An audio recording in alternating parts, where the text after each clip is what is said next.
against the Timberwolves with a hamstring injury, and he didn't return to the game. He played 13 minutes. He scored 13 points in the Warriors' improbable win. He had an MRI this morning on that hamstring. So joining us now with the results of that MRI, our senior NBA insider, Shams Charania. Shams, what can you tell us about Steph's injury here?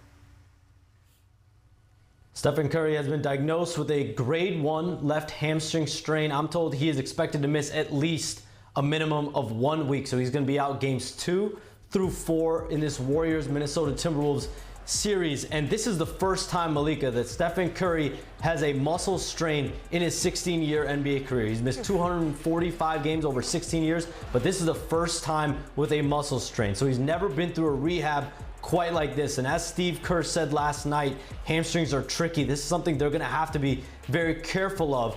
It is positive news overall because he did avoid a grade 2 or grade 3 strain, but this is now going to be several games here that they're going to be playing without Stephen Curry. So Jimmy Butler, Draymond Green, Buddy Hield, they're all going to have another, really more burden on them. And they're 12 days away from game 6, where you could look at as a possible window for Stephen Curry. Yeah, you see the schedule right here, Shams. If we can bring that back up real quick, Director Matt, the schedule, please, because between games 5 and game 6, there's a really rare You have multiple days there that you don't see in the second round very often. The Valkyries have their home opener there, so you would think that really extends going back to Chase Center and having a game, the arena be available there. The Warriors are scheduled to speak later in the show, so we'll keep everyone updated in that. Shams, thank you very much. As we come inside our Los Angeles studios here, Shanae, you've had a hamstring injury. What exactly is Steph going to be working through here? Hamstrings, they don't sound bad, but they are actually very tricky. Trickier than a rolled ankle. A lot of people can play on rolled ankles, but hamstrings,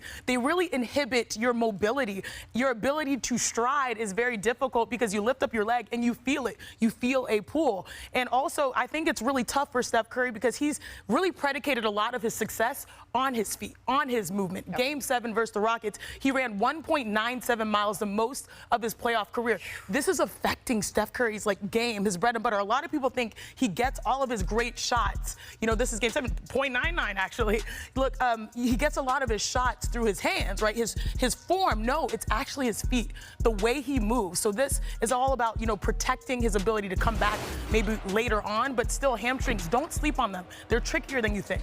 We talk about game 7 against the Rockets where he ran so much, but the entire Rockets series, it was such a physical series. I mean, you talk about Steph Curry, it's his running and his sprinting, but it's also his cutting. You see him stop on a dime and then go get a handoff, and then even here with the ball in his hands, all of that is hard on the hamstring. So this injury in particular, like you said, with a rolled ankle, you can tape it up, you can secure it. Right. It's hard to do that with a hamstring. You can't just tape it up and keep it solid. You have to have fluidity. You have to be able to move with it. It has to be able to stretch. It has to be able to give. So this is a very tricky injury. Steph Curry's missed 12 playoff games in his career. The Golden State Warriors are 9-3 in those games, but Kevin Durant's not walking through the door. A prime Klay Thompson isn't walking through the door.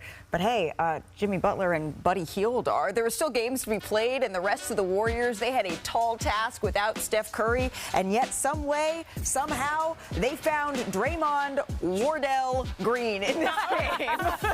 So there's a pin-in screen, right? They are daring this man to shoot, and I feel like Draymond, with his plethora of, experience, he knew that he was going to be open, and he had the mindset. Rudy is literally in the paint, daring you to shoot, and he was ready for the moment.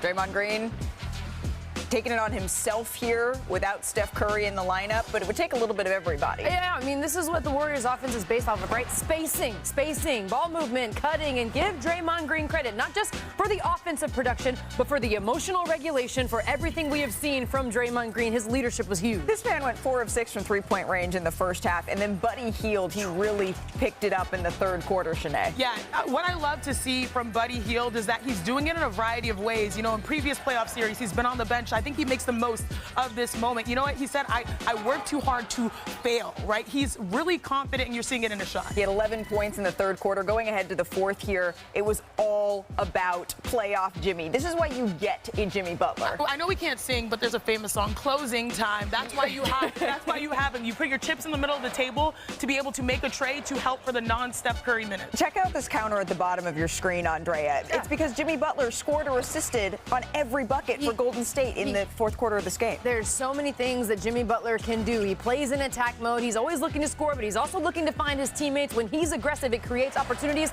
like this one. The Golden State Warriors, they had 19 points in the fourth quarter, and Jimmy Butler contributed in some way to all of them. The Warriors stepped up in Steph's absence. Let's take a listen to the NBA's new favorite dynamic duo after the game. It's a privilege for you to do media with me, man. Welcome. I'm Batman today. I saved the day. Still Robin, yes. And Steph still Batman. Buttered is still who he is. My name is Buddy. But that's short for Buttered. You had another good game, man. Except for that stupid thing you did at the beginning of the game when you didn't have on the right shorts.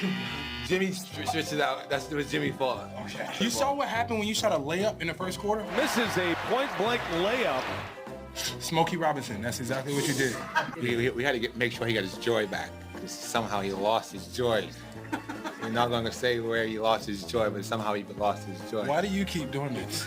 Do you even know what these are called? What are they called? Two fingers. Well, the Buddy Butler duo is the duo. I love it. We didn't even know we did it. Get his joy back is my favorite thing. That is my favorite. So glad. I really am. It's no air quotes needed. I'm so glad that we have them and their post-game pressers. I don't know who's Batman, who's Robin, who's the Green Lantern, but they're going to need to find some way, Alfred, to do it without Steph Curry here. Andrea, they did it in game one, but you have to imagine that the Timberwolves are going to come out with a heck of a punch in game two. What did they find that they can maybe emulate while Steph is out? Well, a couple of things, right? It's one thing that they continued, right? They didn't necessarily find it, but they continued their offensive fluidity when Steph Curry was off the floor. They accounted 75% of Golden State shots were assisted on in that game, even without Steph Curry. We talked about Jimmy Butler with his assists. 8 Jimmy Butler assists. And I know we show him joking around with Buddy Hield, but he also gets the best out of his teammates. Buddy Hield has a ton of confidence. When we talk about Jimmy Butler, his ability to play make, his ability to score, we have seen him put up big-time numbers. He has put multiple teams on his back. They found Jimmy Butler. They brought Jimmy Butler here to do this, to lead the way when Stephen Curry isn't available, especially. And look at the comparison. When now we're comparing leaders on both sides. I know Ant Edwards might have the edge when it comes to energy and youth, but Jimmy Butler has the edge when it comes to experience. Look at all of these playoff games that Jimmy Butler has been a part of. He knows what it takes to win in the playoffs. And it's cool to see the moments come full circle, because when he was 28, 29, he was wearing a Timberwolves uniform and he was trying to be that top dog, right? Yeah. But now he's coming back, seasoned, 35, a mentor in some ways. You see them laughing on the podium.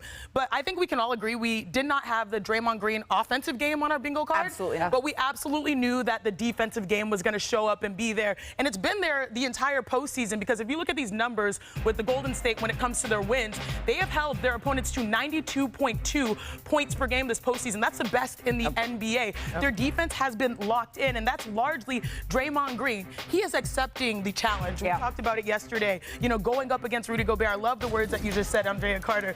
Emotional regulation. He was exactly that, but the surprise is that we got it on both ends. But defensively, this entire Warriors team is just straight up bought in. They took the fight out of probably the team with the most bite in the NBA and the Timberwolves, and I was truly impressed with, okay, you lose Steph. Steph only plays 13 minutes. It does not matter. The core principles on both ends are there, and maybe you look at Jimmy Butler as the offensive leader, but we always have known that Draymond is the one that holds it down defensively. It feels like Golden State's going to need to figure out a way to win just one game out of the next 4. They need to win one game without Steph Curry out of the next 4, and if they're going to do it, it's going to be behind a defensive effort that holds the Timberwolves to it's like a 95-89 type of brawl. And that's what they just had. They just did it. Yep. And they caused the Timberwolves to struggle for a second straight game here. Overall, they've shot